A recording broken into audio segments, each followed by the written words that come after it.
Good afternoon all. I am Mrs.P.INDUMATHI, Assistant Professor of Commerce. In today's lecture, we are going to discuss about the subject Business Management.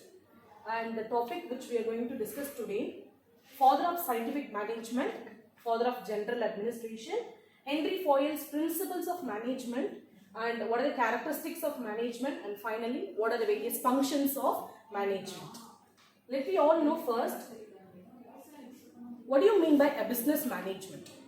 Business management is a kind of process whereby administering and coordinating the employees for the common objective or for the common goal. Okay, so it is said to be a business management. And who is known to be the father of scientific management? He is Frederick Winslow Taylor. He introduced the concept or the theory, scientific management theory, and it is a theory of management that analyzes and synthesizes the workflows. So it's said to be where the work can be started, how it is to be started, by who are all to be engaged into the business. Everything should be predetermined. That is a concept he is highlighting, and his contribution towards the development of the management theory, concepts and principles are highly remarkable one. Its main objective, that scientific management theory main objective is improving the economic efficiency, especially the labor productivity. He highlights the concept of labor productivity. So how the work can be economically done in the organization, because there are a lot of resources are available in the organization, that resources can be properly utilized in the organization. Say for financial resources or manpower resources or the material resources, so many resources are there in the organization that can be economically utilized into the here it is the concept of the scientific management. And especially the labor productivity, to improve the labor productivity, his concept has been developed, that scientific management theory. And he coined the 4 important principles. Number 1 is science, not the rule of thumb. So every process or every work can be put together by adopting some research methods or the scientific research methods or the pre-analysis of work. Based on that only the decision can be taken, okay, and not the rule of thumb, which means the decision cannot be purely taken by the manager on his own personal judgment. That is the first principle the F.W. Taylor has highlighted. And second one is harmony, not discord. So F.W. Taylor has signifies and recognized that there will be a possible of conflict between the employer as well as the employee. That could be purely avoided, and we have to create a good nature between one another. So the employees can share their knowledge, the employee can thinking can be shared, and they can gain some knowledge with one another. That will embrace the good for the company's development. That is the second principle. And third one will be the cooperation, not individualism. Since we are working for the development of organization, so we are working for the common goal or for the common objectives. So the cooperation is needed for every employees who are engaged into the business. We should prove our individuality for the growth. That is, it is highly related to the development of the concern. It is not only our own concern, our own effort, our own principle should be developed in the organization. That is not at all good one. The cooperation is highly needed and not the individualism in the organization. That will be the third principle said by F.W. Taylor. And the fourth one is development of each and every person to his or her greatest efficiency and prosperity. So organization on the part of the development of employees, they give some chances, they give some freedom to the employees for their development, so that the training can be given accordingly to develop or update their own skills. So the chances will be given by the top management to the lower level management or the all level of employees who are working in the organization. Thereby they can improve their prosperity for the growth of the organization as well as their own personal growth. So these are the 4 principles which signifies by F.W. Taylor. And the next one is Father of General Administration. So the Father of General Administration is known to be Henry Fayol. So he says the principles of management have been a significant influence on the modern management theory. So in the 20th century, the modern management theory has played a very important role in all type of organization. So the principle, we can say, it is a statement of truth that provide guides to thought and action. So the principles can be followed by every organization, individually by every employees. Thereby they can reach the goal without any disturbance. So the principle is a very essential point for every kind of organization for their improvement and growth. And the managers learn here how to organize and interact with the employees in a productive way, because employees are the asset of every organization. They have to interact with one another without any partiality. They will be free to share anything in the organization for their growth. So it can be, the employee can be work in a productive manner. So if the principle is adopted in the organization in a well manner, means everything will go in a smoothest way. Okay. So it was said by Henry Foyle. And the next one is the very important Henry Foyle 14 principles of management. He coined the very important 14 principles of management. Still now many organizations, many firms has implemented these 14 principles. If they are doing so, means no organization will be a failure one. So all the organization will lead to success if they are implementing all these 14 principles, which is highly important. The first one is division of work. So here the role of the manager or the top management, they have to analyze what kind of job is existing. They have to describe what type of job is providing in the organization. Accordingly, the employees can be appointed. Accordingly, the recruitment opportunity will be given to the employees or the candidate who are prosperity into the organization. So based on the capacity, based on the ability of an employee, the work will be properly divided with one another. Okay. And second one is authority and responsibility. So here the authority comes from the top management always. So the authority can be delegated to the middle level management, and the middle level management will follow the work with the lower level management. So that order or the flow of work from the top management to the next level management. So the authority, once it comes in the sense, responsibilities arises. So responsibility is not only for the top management, responsibility is for all the level of employees in the organization. Top management, middle level management and the lower level management. So every employee, every individual who are engaging or appointing into the organization, they are highly responsible for the growth of the concern. So that will be the second important principles of management. And third one is discipline. So here comes the discipline, says that every person in the organization, they must know what is their mission and what is their vision. So the vision and mission will be clearly defined to all level of employees. Accordingly, the code of conduct and the code of discipline arises between every individual in the organization.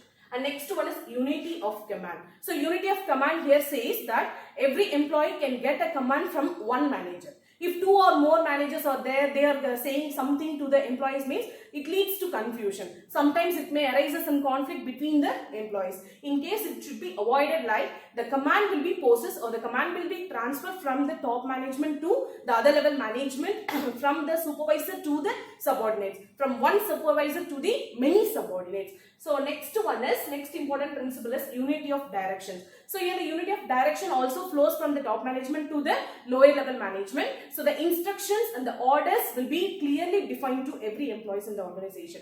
So if the employees are understand what are the thing is expecting by the top management, then whatever be work taken by every employee will lead to success, and they are working for common objective, and they will must follow the orders or the instruction provided by the top management.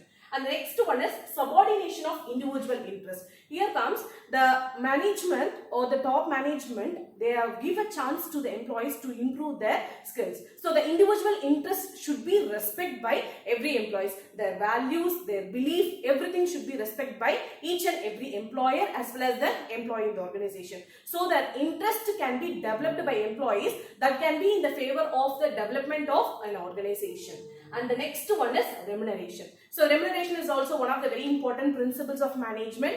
So whatever being the work done by every employee, even if they get an appropriate remuneration, they feel more satisfied. They feel more motivated. If they are motivated higher in the sense, their performance in future will lead to higher. Okay. So next one is the degree of centralization. So what is meant by here the centralization? There is a differences between a centralization and the decentralization. So centralization, we can say it implies the authority or the decision making authority is said to be a centralization part, maybe to the senior level managers or the top level managers, whereas decentralization means sharing of authorities from the top management to the middle level or the lower level managers. So that is said to be a decentralization. So the degree of centralization, it is in the hands of the top management. They guide the employee in a proper way that will lead to success of the organization, and they can easily attain the common objectives. And next one is line of authority or the scalar chain. It is the duty of the top management. They must present the scalar chain. Scalar chain is otherwise called as the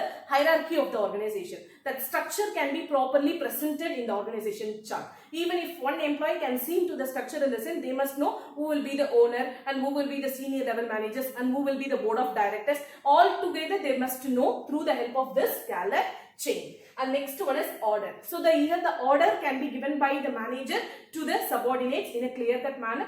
Then they will understand what are the role and what are the policies has been framed. Accordingly, they will work together and reach the organization goal. And next one is equity.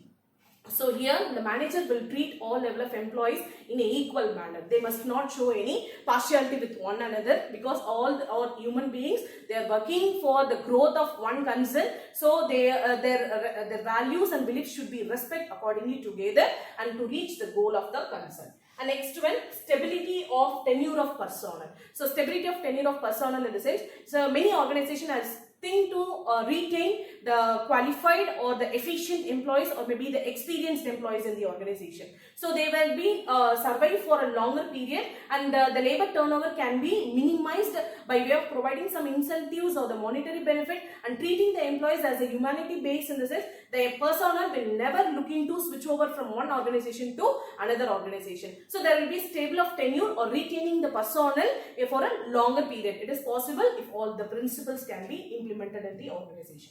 And next one is initiative. Initiative is not only in the part of the top managers. Initiative is not only for a part of any one department in the organization. All the departments or the functional areas of management together, they are working, and the initiative will be expressed by every employees. So that freedom will be given to the employees. They can share what are the things and what are the positive things can be used or implemented in the organization. So the initiation part can be done by the employer as well as employees man. And next one, the last very important principle is E-spirit D Corps or the team spirit. Here the company is focusing on the team and unity. So if we are united in working in one places, in the sense that is their standard of living is also improving, and also the companies, the development has also improved. So the team spirit is highly essential. The cooperation between the employer, between the employee, between employer as well as employee is highly essential. Thereby they will attain the organization objectives without any disturbances. So these are the 14 important principles of management. And the next slide.